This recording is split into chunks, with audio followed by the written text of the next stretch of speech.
What is up, guys? This is Simon from Prince Gaming. This is going to be kind of a free-form discussion on a bunch of different things about the meta. Kind of just rambly. I'm a little mad because I recorded like a 30-minute video last night, and then the Banlist came out today, so I had to re-record like this entire video pretty much.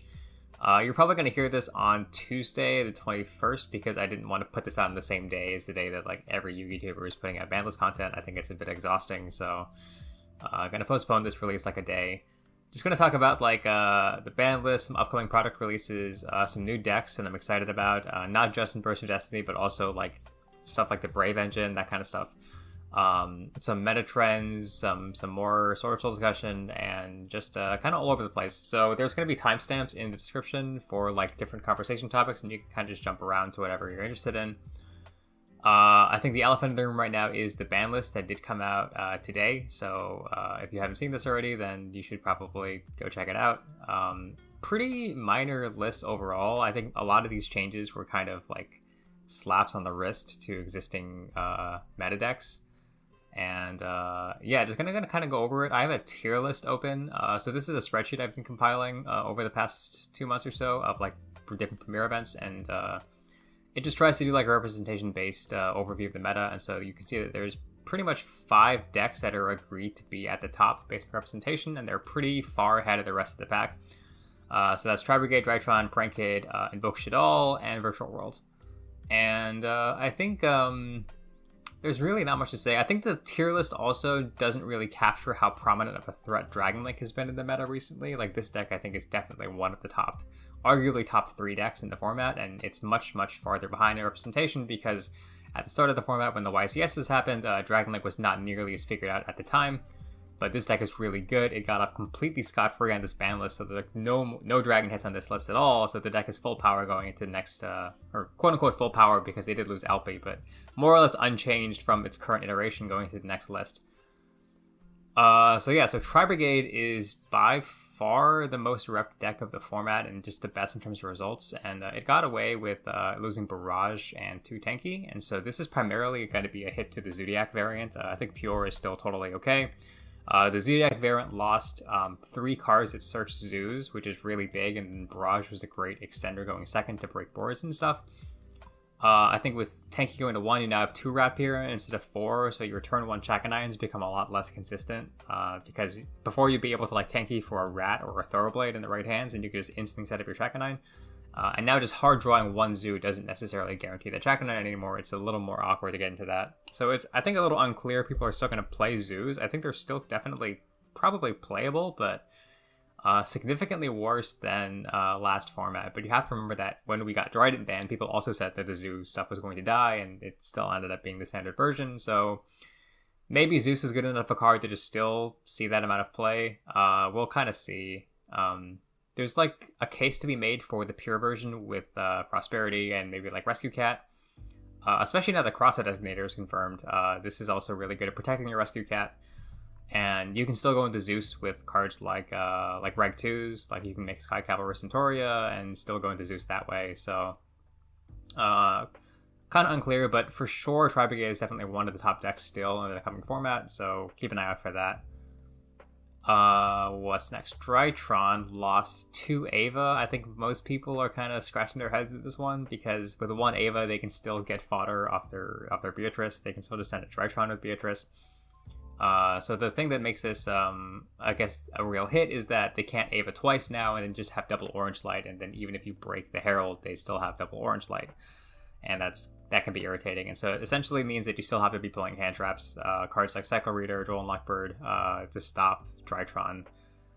Really not that much has changed overall. I think the bigger difference is that maybe it's realistic now to put in breakers, and then you only have to play through 1 Orange Light typically off the Ava search. But kind of unclear how substantial of a hit this is. And then likewise with Prankade, Prankade did win a YCS, and I think people were expecting Meow or Doodle to 1, and they put Meow to 1. And I think what this does is this tends to hit the grind game. A lot of prank games didn't even get into the grind game because you would just instantly win with double Butler, but the games that do get into a grind game, I think you're really going to feel the lack of the second and potentially third Meow. One scenario that I think is really relevant is if you have the prank player, and they get hand trapped going first. They pass, and then the other player gets hand trapped or stapled and gets stopped or whatever, and they pass. And then now prank kid doesn't have a play in turn 3 anymore. All their normal summons are no longer like one card full combos because they went through their one meow meow already. So you definitely have to play Poly now if you weren't already playing Poly, and I think prank is still pretty good, but like I think it's going to be tough to grind nearly as hard with one meow. Yeah, and then Virtual World got E-Telly 2, which is minor. Really not much to say about that. And then Invoke Shaddoll was completely unhit. Invoke Shaddoll really not that prominent of a deck anymore, I guess. But, I mean, it's good. It got Megaton reprints, and so the cards are a lot more accessible now. Cards like the Deer are just like a lot more accessible to you if you're a budget player. So I guess we'll see if this deck returns again. I wouldn't really expect it to, but it's got some things going for it for sure. And then not really much else to say. Nessie to 2, Joker to 2, that's fine. Up Double Arch to 3, this doesn't really matter. Pendulum is still not in a fantastic spot. And yeah, and then I think the only other thing to talk about besides these top 5 is Dragon Link, and then Dragon Link got, no hits, and so Dragon Link is still a good deck. It's still going to be a good deck. It gets some cards in Burst of Destiny that you could play with. It's got like Dual Wheel Dragon is a card that maybe has a use. It has the Phoenix Enforcer engine, which you can play very easily. Yeah, that's gonna really conclude the Banlist talk part of this video. I'm gonna touch more on it when I talk about like how this impacts both meta, but I think that's pretty much all I have to say about the list. I think every YouTuber has talked about this to death, so I'm not really gonna go too on about it. Next up is some general Swordsoul discussion. I really haven't like done that much with this deck since the last video. I made like a ton of content for this deck, and then it kind of burned out for a bit, and then I haven't really grinded it since, and so that tends to happen a lot with me, but wouldn't worry too much about it. There's just like minor optimizations, like cutting extra copies of Taya and Sudden Shift to make more room for staples, and then of course the big thing to talk about is Crossout Designator. This card is confirmed for the Megatons, and so you can play it, and your deck building is potentially going to have to revolve around this card if you do play it. I think this is a deck that can pretty easily fit in Crossout Designator, because especially in the Pure or the Phoenix version, you have a lot of room for staples. So there was a tournament online recently called the Verse Cup. It's helped by Zodiac Monthly, and so it's similar to their monthly tournaments, but it's a little bit bigger of a prize pool. And the gimmick with all the Zodiac tournaments is that they're held in this like limbo format, where if a card has been revealed in either region, even if it's not legal yet, you can play it in this tournament. It's under a TCG ban list, but we got all the OCG cards that were revealed. So I played basically the same list as I've profiled in previous videos, but with Crossout instead of Triple Tactics Talent. And it worked fine. I mean, this deck can make pretty solid use of it. You can use this to counter cards like Valor and Imperm on your starters, which is a pretty common thing that I've mentioned. And I don't have too much to say about this. I think in terms of Swordsoul, at least, it's not really a deck that cares that much about Crossout, because it can make use of it pretty easily. And so like the overall net impact is 0. Right, like it can play it, other decks can play it, so what are you gonna do? It feels a little bad kind of playing 2-up ratios or 1-up ratios for hand traps just to accommodate this card, which I don't think you have to do, but it's definitely a thing you can do. And that's gonna be that for the Phoenix version. There's really not that much in terms of like changes or optimizations that I can talk about. I think the major thing is some decks in the OCG have been playing a couple copies of these Tenyi cards in the Phoenix build, which I think is interesting. So really just the gimmick is you summon your Tenyi, and you normal summon perhaps your Moye or your Taya, and in the event that it gets hand trapped, you can go directly into Verte with your Tenyi. So the Tenyi gives you a free body for your Verte Anaconda, and that opens up your Phoenix Enforcer from there. So it's pretty interesting, I think. Definitely viable. Cards like Vishuda, I think, are the most common. I've seen 2 Vishuda in a lot of these OCG lists because Vishuda is really solid. It puts out a ton of pressure going second to just get rid of threats. Note that you can also toolbox all of these Tenyis with Taya, because this is a Foolish Burial for worms, and so if you like synchro with the Taya, you can dump the Vishuda to grave, and then next turn you can do stuff with it. Adhara is also common because it recycles stuff, so you can dump it with your Taya, you can then banish your Swordsoul with Chixiao, and then you can add it back with Adhara, which is pretty neat. Gives you a little bit more recursion in this deck. So I've seen like typically at Hara or Vishuddha, you don't really see a bigger engine because Ashuna does lock you into worms, and that's like a conflict with your entire Fusion Destiny game plan. So I typically haven't seen like a much larger Tenyi engine. Typically, I've just seen a few copies of either at Hara or Vishuddha, maybe both, which is cool. I don't think it's anything groundbreaking. Yeah, and then moving on to the Tenyi version, again, really not much has changed. You can make room for Crossout in this build as well. Really not much to say here. One interesting side deck tech that I kind of avoided talking about in the last video to keep it hidden, but now I think is pretty mainstream, is a Rivalry of Warlords. This card is very, very common now in Dragon Link in the main deck. And it's one of the reasons why Dragon Link has made this really big push in popularity the last couple weeks. This card is just really, really solid against like Prank Kid and Tri-Brigade. Even going second, it's really solid against those decks. And I think a similar concept can be employed by a lot of these combo decks that can just stick to one type of card. And so the Tenyi version is totally happy to just sit on worms and just spam worms all day. And I think being able to play Rivalry in potentially the main, probably the side, depends on what the meta looks like. But I think this is definitely a viable option in this deck, and it's quite scary as well. I don't think you would see this as much in the Phoenix build or even the pure build that makes Baroness a little more frequently. So I wouldn't expect it to be played in those, but still potentially possible. Yeah, I think the question on everyone's mind is, which one of these versions is better, the Tenyi or the Phoenix version? And even now that we've got the ban list, I would say that there's really no way of telling, because it depends a lot on what the meta shapes out to be, and we're still currently not sure of that. It could look similar to what we currently have. And I've said before that I think that if the meta has a lot of like degenerate combo, then I think the Tenyi cards are a bit weaker in comparison, because you can't really use them as effectively. Whereas if the meta is like a bit slower and both decks get a chance to play, then I think the strengths of the Tenyi cards really begin to shine through their ability to like cycle a ton of resources and to pressure a lot with Vishuddha. I think those strengths of this Tenyi build really start to like become more prominent if the meta is a bit slower or fairer.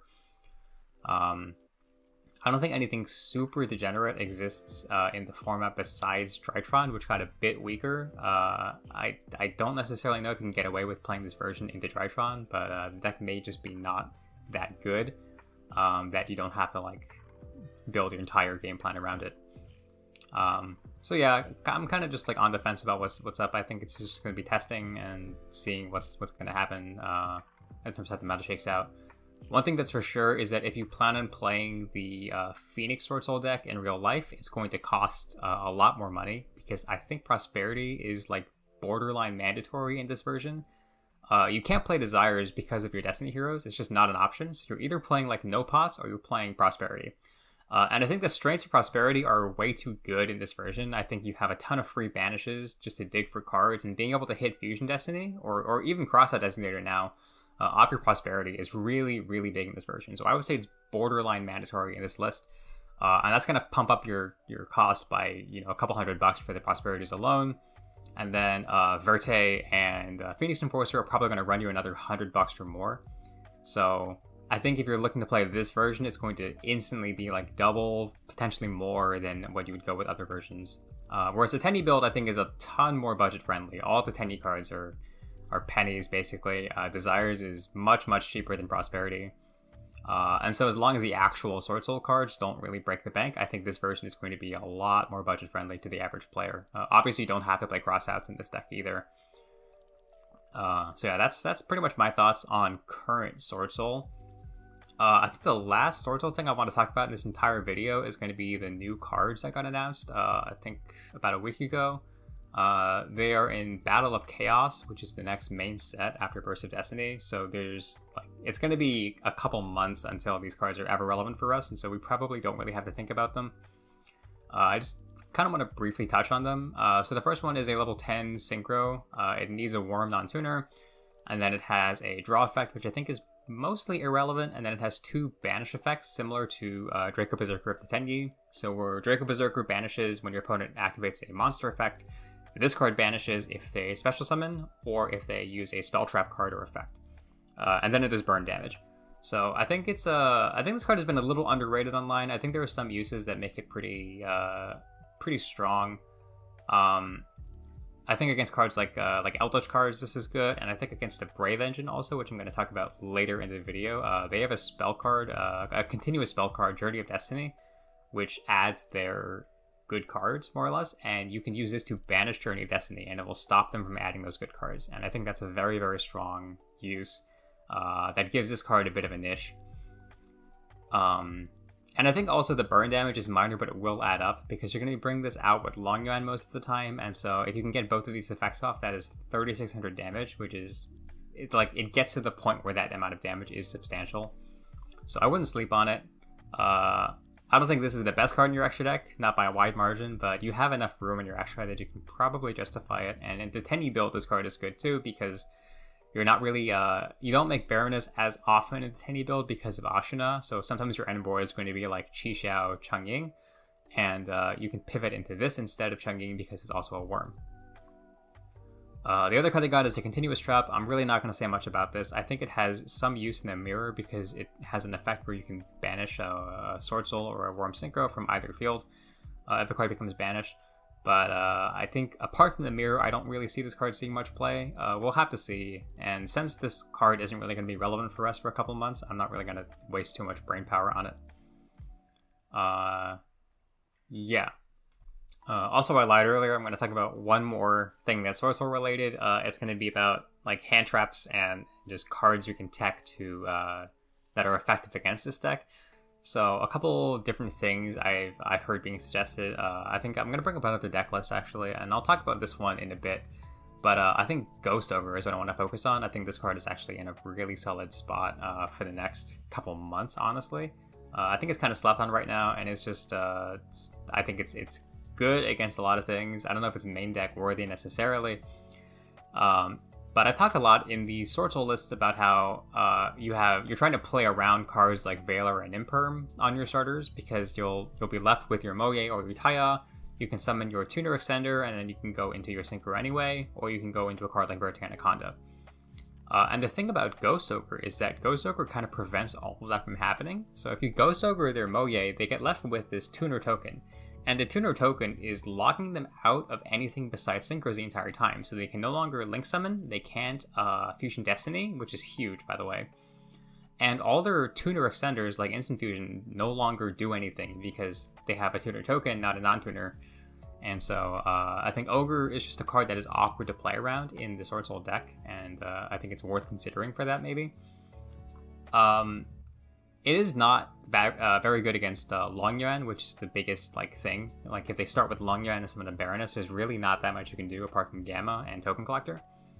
But Ogre has a pretty wide coverage. It's good against it's decent to good against a lot of other matchups, and especially the Brave Engine, which I want to talk about later in the video. They have this card that I've talked about before, Journey of Destiny. This is a continuous spell. And so you can Ghost Ogre the effective journey to add a card from the deck, and that will shut off all of the good parts of their Brave Engine. I think Ogre is one of the most effective hand traps against the Brave Engine in general, and so this card I think is just in a solid spot going forward. I would definitely keep this card in the back of your mind. Other things I've seen talked about are I've heard No Material as a more generic version. It's a more generic hand trap than Token Collector for sure, at least. But I think this card is just a worse version of Ogre against the Swordsoul deck. I think I would just rather have Ogre against Swordsoul, and then I think Gnome is just not good enough against other decks to be worth playing. Contact C is something I've heard, specifically for the Tenyi version of the deck, where I don't think this card is just that good in the Swordsoul, because they summon a starter and then they have a tuner token, and the token and Contact C can go into Baroness, and you're just giving them a level 6 for free for no reason. So I don't think this card is that good. I think it would only be passable against the Tenyi cards, and even then I think it's really dicey to play this. So I wouldn't play this. Lancia is a card that exists. This is not specifically for Swordsoul, but OCG loves this card. Part of it I think is because you can chain this to Crossout, and it will stop Crossout from crossing out your hand trap, and so that's a minor thing. I don't know if that's a good enough reason to play this, but OCG does love it. I think the last thing before I talk about this deck list is Eldlich cards. I think Eldlich cards are pretty solid post-Bode as well. I think Golden Lord's effect is great against a lot of different threats in the meta.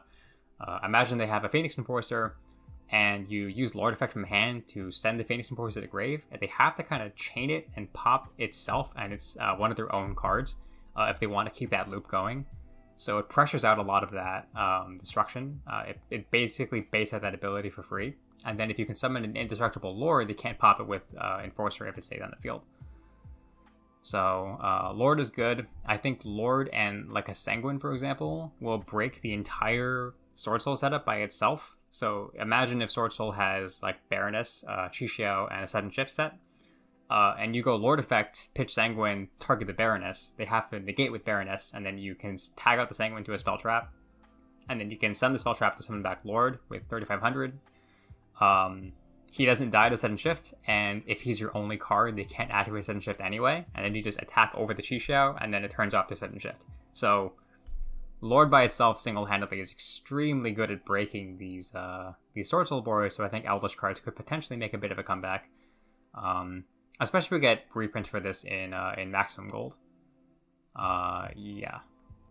So I think that's the entirety of the Swordsoul talk I wanted to talk about this video. I want to go over this list now. I'm going to go over a couple of different like Brave hybrids and just decks I'm excited about going forward. This is the first one. So this is a deck I played during the Verse Cup, like I mentioned. I tinkered around with a couple of different lists. I played like 5 or 6 different decks during the tournament. So I played this one, I think, twice. It's just Brave Eldlich with Phoenix Enforcer. It's just a lot of good cards and very compact engines. If you are at this point unfamiliar with what the Brave cards do, there's a ton of videos on them. Essentially, you have 6 copies of this card, Rite of Aramesia, which summons a Brave token and then grabs Journey of Destiny. And then Journey of Destiny grabs Wandering Griffin Rider, which is an Omni Negate if you control the Brave token. So it's basically a way to summon a negate before normal summoning in most decks. And the only downside is that Rite of Aramesia locks you out of the effect of all monsters except special summon monsters. So for a deck like Eldlich, that restriction doesn't really matter. And there's some like really cool minor synergies, like Journey of Destiny does have a discard, so you can add Golden Lord with your Outland and then pitch it for Journey. The equip is just free fodder, so you can like discard this and then you can re-equip it. You can send it for your Golden Lord. The Brave cards are bodies for Verti Anaconda, etc., etc. If you want to learn more about this deck in particular, I would recommend checking out Grand Lamb's YouTube channel. He was my co-caster during NMT, and I've had a few matches with him on this channel before. He has a pretty in-depth series of videos on this deck on his channel. I will link that in the description. So check that out. He has other videos on other decks too. A lot of gimmicky ones like Ogdoadic. So if you like those as well, you can check that out. This deck is just fun. Definitely not playable until post-Bode, but I think Phoenix Enforcer is a fantastic card. Brave cards are fantastic. Enforcer is really good with Eldlich cards because you can pop your own Eldlich cards and you can kind of synchronize your traps with Enforcer. And I think the cards overall are just in a good spot. Brave is not an archetype that we're getting until Grand Creators, which I think is in December. So there's going to be about a month and a half gap between Burst of Destiny and Grand Creators where the Brave cards are not yet relevant, but this is kind of something to look forward to if you're excited about this. Side deck is not that spicy or anything. DBR is another card that I think is solid going into the Bode format. This is good against Swordsoul. It is good against Phoenix Enforcer. Just a really easy inclusion if you play a deck that goes first ever. And then King of the Sky Prison is another big card in Burst of Destiny. It's just a really good way to ensure yourself against blowouts like Lightning Storm and Feather Duster. It can search spell traps if you use your own set spell traps, which is kind of nuts. And so you can use this to search like Fusion Destiny, which is pretty cool. Yeah, that's going to do it for this Eldlich list. I want to show another Eldlich list, actually, that is a lot more gimmicky, but I have to talk about this one because it's so weird. So this is a Synchro Eldlich list that I was playing for like one round, I think. It's really, really gimmicky. It's based around the fact that Illusion of Chaos, which is a card in Battle of Chaos, this searches Magician Souls. And so the ability to search souls in Eldlich has always been really neat. And then I realized that Diviner is a 1-card Hulk because you can send Arclight to search Illusion of Chaos, and this can get souls. So then suddenly you have Diviner and Souls, and you can draw cards and then go into health, which I thought was just nuts. So I played this for like, I think 1 round. I put the DPE engine here because I think it's just funny, and it's just like really funny. I think Synchro Eldlich has honestly like potential to return in some incarnation, and that's because of this upcoming card in Burst of Destiny. I'll just show up a replay right now. Let me turn this off. Let me switch my OBS as well. Yeah.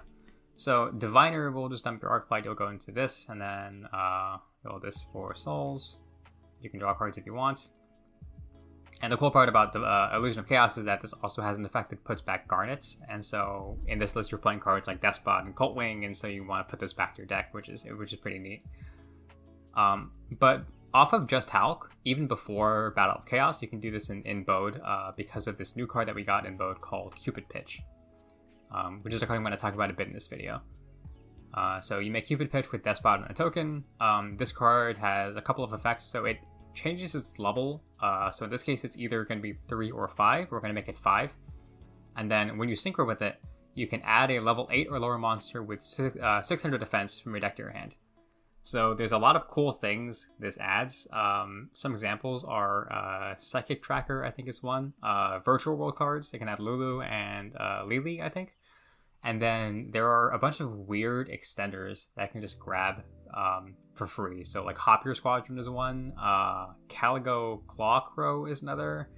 And then one that we're going to use in this combo is Creation Resonator. So we're going to go Coltwing, Despot, and then we're going to synchro with the Cupid Pitch and the token into a Savage. Remember that the Cupid is level 5. And then we're going to search off the Cupid. We're going to grab Creation Resonator. So this is just a level 3 tuner extender. So the Coltwing is level 7 because of the token. So we're going to set in Creation. And then go into Baroness. Because 3 plus 7 is 10. And then Despot and Lost are going to go into Herald. So this was off of just Fibrax. So you can pretty conceivably build like a Synchro Eldlich combo deck. And you no longer have to go through these like power tool shenanigans just to get these big boards off Fibrax anymore. You can go into like a much more a very high value board without playing all of these equips. You have a couple Garnets, of course. It's like not like nearly as elegant as the old Synchro Eldlich that played just like Jet Synchrons and tunings and whatever. But a lot of people are fond of this deck, and so this is just one take on it. You probably wouldn't build it to be like as much of a pile as this is, but there's definitely like some room for experimentation. Cupid Pitch is in general one of the coolest cards in Burst of Destiny, and so I wanted to share this before moving on. Continuing with Brave Hybrids, this is another deck that I played for I think 1 round, or was testing at least for that round. Just Brave Dragons. There's really not that much to say. You get an Omni Negate and you can just do dragon stuff, and so pretty straightforward. The downside of Aramesia, of course, is that you can't use these. You can't use your normal summon monsters effects, and so you have to cut cards like Saphert and like Chamber Dragon Maid. But you can play cards like Black Metal Dragon with no problem, and so you just do very, very compact Dragon Link things while maintaining your Brave cards. And the neat thing is that cards like Griffin Rider, for example, this card is Wing Beast, and so if you open this without your Brave cards, you can just go into Romulus. Other minor synergies like the equip, you can discard this for Dragon Ravine, and then you can re-equip it back to your monster, and then later you can get rid of it with Tracer, which is cool. If you make Chaos Roller, this can mill Aquamancer, and then Aquamancer in a graveyard you can grab right. So there's a lot of like tiny little synergies again that make this deck pretty neat. Ignore the Phoenix Enforcer. I don't know why this is here. Actually, I'm going to cut this. I was playing it before, I think, but I got rid of it for space. And then the combo itself is pretty straightforward, so I'm going to show off a really quick combo here. You go right into your journey into Griffin, and then you pitch whatever. Summon Griffin, and this is now protection for your entire combo. And we're going to go Black Metal into Dragon Link stuff, because they did not hit this deck at all, so this is, if this deck is still around during Grand Creators, which it will be, then you can just do your standard stuff. So we're going to go Romulus and then Tracer, and then we're going to play around with this pretty cool OCG card called Boraland Dragon. So this is a card that was playable during Varus Cup because it was in the OCG, but for us is currently in like limbo hell, kind of. There was no confirmed import date for this card, and so it's kind of unclear if we're ever going to get it. But the combos I was doing were centered around Borderland Dragon. So if you Tracer Pop, and then you go into Pisty, Quad Boral, Revive a Dragon, go into Delindrus, and then Delindrus Quad Boral is just crazy value. We're going to pop the Delindrus, bring back 2 rockets, and then summon back to Delindrus. And normally in the TCG, you don't really have much use for these cards besides going to like a Boral Sword or something like that. But with Borderland Dragon, all of this free link fodder suddenly becomes very threatening. So you can link 5 into this, and what this card does is it's essentially like a Dragoon that's harder to out in most aspects. It doesn't die by battle, and you can't target it with monster effects, but you can target it with spell and trap effects, and so you can like Imperm this, which is, I think, the one saving grace of this card, is that you can out it with cards like Imperm. It attacks everything, and then it has a quick effect where you can negate the effects of a monster on the field and then revive a rocket in your graveyard, and your opponent can't respond to it. So if they summon a card, like a monster card that outs this, you can just instantly negate it and they can't respond to that, which is really kind of nuts. It makes this card extremely irritating to out with just monster cards, and you really have to pray you open like your Imperm or your Tactics or your Droplet or whatever to get rid of this. This doubles as an extender because we can use this on our own turn to negate the Tracer and bring back a Recharger and then go into Savage Dragon. So the most awkward part of playing Brave and Dragons is to combo with only 3 main monster zones, but it's easily doable as you can see here. And you can easily go for the more conservative boards like Chaos Roller into Hieratic Seal and then just float for next turn, and you have this recurring Omni Negate off your Brave engine, which is pretty cool. And yeah, so this is what I was playing for, I think, a round or so. This is definitely not an optimized deck list, but you can play around with the same concept and just, you know, run with it. A lot of the existing TCG decks can survive and adapt by including more cards in upcoming sets. So I'm going to take a brief detour and just talk about that, actually. So I think most obvious is Destroy Phoenix Enforcer. I can't spell, oh my god.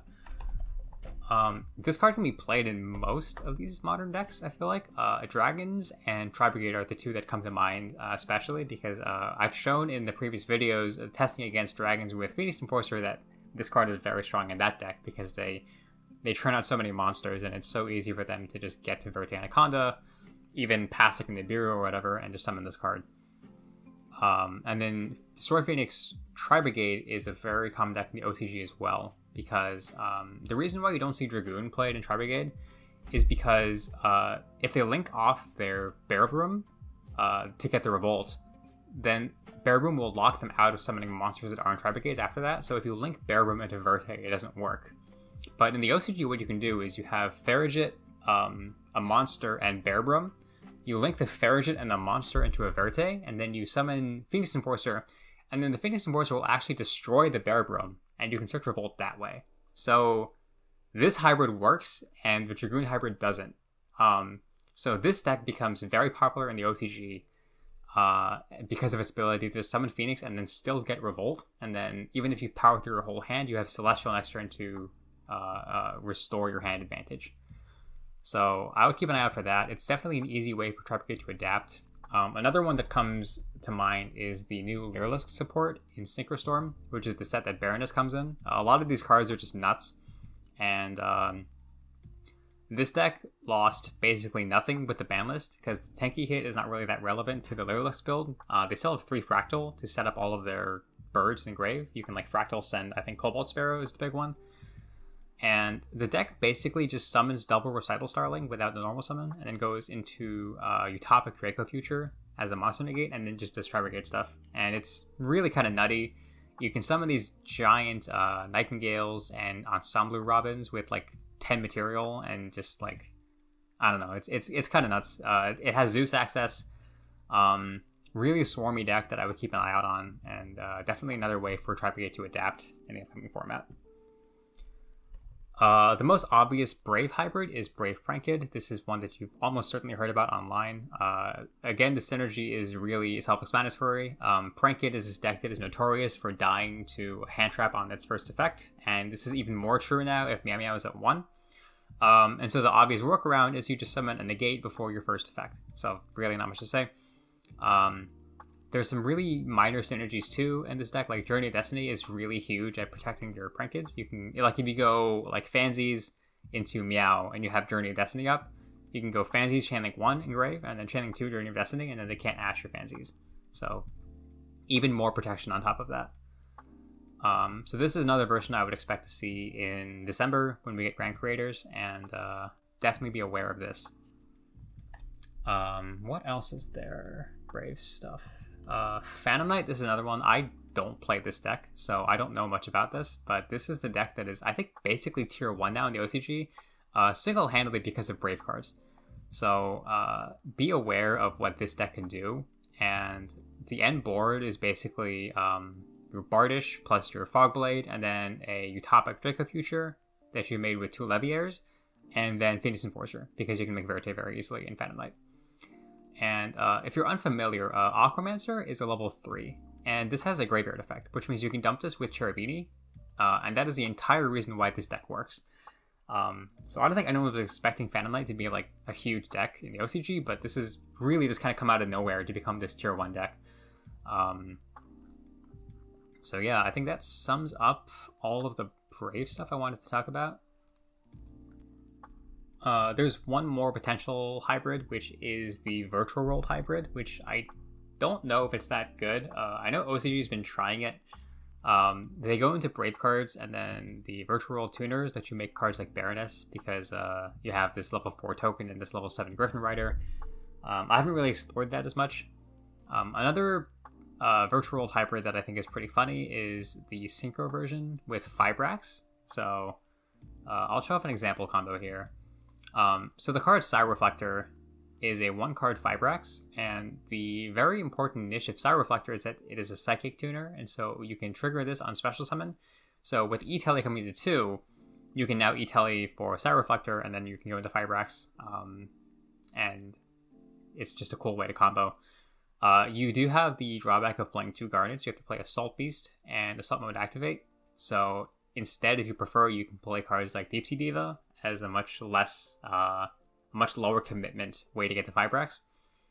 But Psyreflector working with E-Telly is very nice. And the idea here is you go into Fibrax to do Despot into Cupid Pitch stuff, and Cupid Pitch is huge in Virtual World because you can lower level, go into Coral Dragon, you can add either Lulu or Lili, because these are monsters with 600 defense exactly. So 600. And then Coral Dragon and the last token can go into Shenzhen. And then you get a draw. So this is important because this is the only normal summon in the game that gets you to both a Virtual World monster on field and one in hand. So definitely like one of the highest value normal summons in the game for Virtual World. You can do like a lot of stuff from here. You can search your Chuche, and then you can send a Qinglong, and you can Qinglong for something else, and then you have a free discard fodder in your hand. So this is a neat little engine that could be seen play post-Bode, because again, this is when we get Cupid Pitch. Yeah, that sums up all of the current meta, I think. I think I want to close out this video talking about one deck that caught me really off guard, and that deck is Agents. So this deck was a ton of fun to play. I played this for 1 round, and I had a lot of fun just playing and optimizing and testing this deck. So Agents are getting new support in their structure deck, which OCG got, I think, in August, and we have no confirmed date for. It's possible that we'll get them in a structure, and it's possible that we'll get them in like a side set, similar to how Dragoonity got all their cards in the side set. So no way for us to tell right now, but the cards are a lot of fun. I'm playing kind of like a mid-range, like combo control variant. So you notice there's no Venus in here, there's no Shine Balls either. And that's intentional. So this is not like a list that tries to like wombo combo on turn 1 and then win the game immediately. This is a much slower deck that puts out a bit of disruption and then has a big push every turn after that. And I had a lot of fun playing it. I'm not going to go too in-depth into this right now, but if there's interest in this deck, I can make some videos or some replays about this deck and just commentate over those. Had a lot of fun playing this, and looking forward to whenever we get this. We have a lot of releases to look forward to, so we have Megatons, which are more or less fully revealed. We have Brothers of Legend coming out, which has most likely Stealth Kraken in it, so that's going to be a bit of a meta shakeup. Synchro Storm has a Lyrilusc and Baroness, and then obviously we have Burst of Destiny in November. There's Maximum Gold, which is reprints, and then we have Grand Creators in December. Grand Creators is going to be really big, so some big meta shifting sets coming up in the future. An exciting rest of the year ahead of us, I think. But yeah, I think that's going to do it for this video. Like and subscribe if you enjoyed. Let me know if you have any comments, if you want to see any more like in-depth discussion on any of the decks I showed off today. Yeah, until then, I'll see you next time. Peace.